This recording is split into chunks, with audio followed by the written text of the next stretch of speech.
What were the difficult moments during the movie where y'all kind of may had an inkling of self-doubt, like maybe this might not work or this? There were several. There were several, and I probably won't recall all of them. But for example, one of them was when we arrived at President Patton's office with the trash can. He was in a conference with, who knows, probably we later found out like 12 people around a conference table.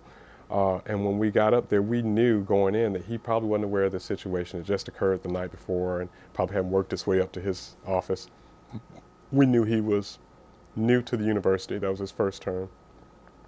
And we knew that he wasn't expecting, you know, several dozen, probably close to 100, upset black students, coming to his office like that. So the uncertainty about how we were going to, what we were going to say and how we were going to, do it, particularly when the dean was already supposed to be addressing it, and so it kind of felt like we were skipping the chain of command and skipping the process and circumventing it. So how to put that, so there was some uncertainty there about how we would be received and what we would say and that kind of thing. And it turned out to be well-founded because they wound up keeping us, although we talked to this administrative assistant, she kept us waiting for like 20, 25 minutes. And, we know that he had a previously scheduled meeting with all these people that had cleared their schedules to come and be there, so we were somewhat patient. But then again, people are still coming up through the stairwells, the elevator is getting crowded and more crowded. If the fire marshal had been there, he probably would shut the place down because there's just too many people there.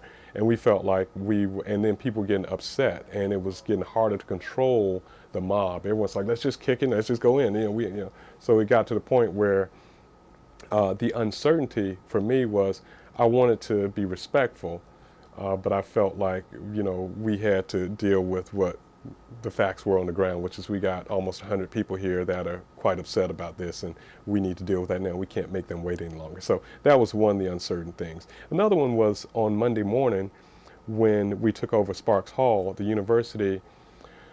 The university didn't feel like they wanted to just go in there wholesale, grab black students out and throw them out. So they went to court and they filed an injunction to be able to have us removed. And I think if that had been successful, they would have been able to say, hey, listen, we went to court, the court ordered them removed, and we didn't do it. And so then Atlanta police could just come in and move everybody out.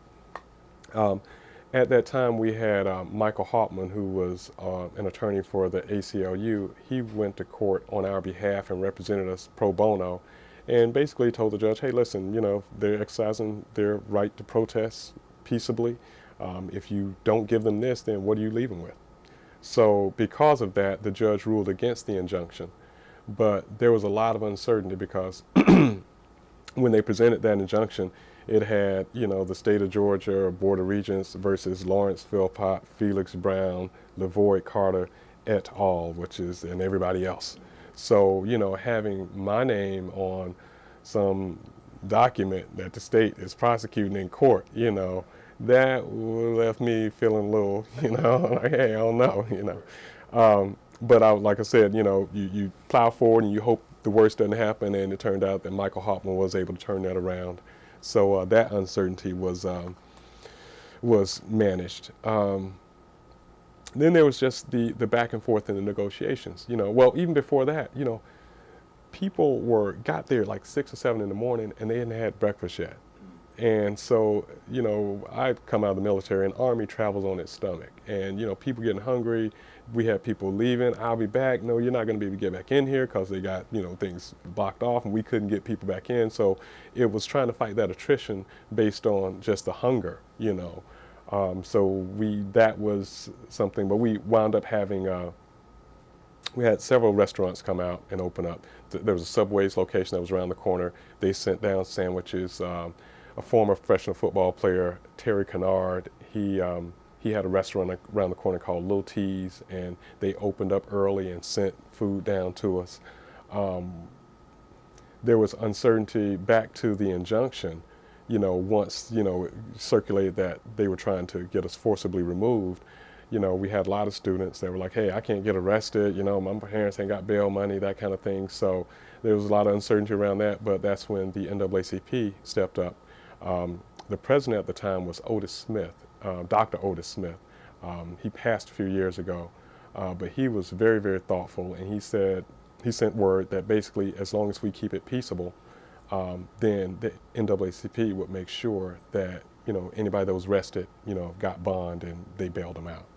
So, for all the different uncertainty, God put various things in there to help us manage around those, things that we wouldn't have known to ask for or try to figure out. People just, in the community just stepped up. So it was and then there's just the overall uncertainty of we're asking for all this stuff. They could tell us no, and eventually we will all leave. We know that. We're not going to stay here forever, So there was the uncertainty about how things would actually turn out. And then, further on down the line, even after the protest was over, there was uncertainty around the commitment level of the Board of Regents to actually establish the African American Studies Department that we had, protested for and that they had agreed to. So, it didn't stop at any particular point. It was always something else to wonder if you're getting the authentic, look at it, or if it's going to turn out the way you hope and plan and pray. The uncertainty that, hasn't been talked about a lot was the damage to the university. It was very difficult to keep some more radical elements from, setting some things on fire. Just to be quite frank, we had people that was like, forget it, this place been racist and all this, let's do something, let's burn something down. And it took a lot for me to say, listen, no, you're talking about making a bad situation worse, that then gives them all reasons to just come in here. So we just can't use certain things. So, but I couldn't control people, so I didn't know if someone would do something that would hurt the cause or not. So that was that. I'm sitting here negotiating, but I don't know what everybody else is doing. I don't know what these radical elements are doing. I told them to tamp it down, but hey, don't want my name attached to that. So it was a lot. But you look back on it and you realize how little control you actually have over anything anyway. And it's just it's the uncertainty. Even when we're certain, we're probably not certain. So there's probably a lot that I'm overlooking. And probably a lot that other people can share in that regard also.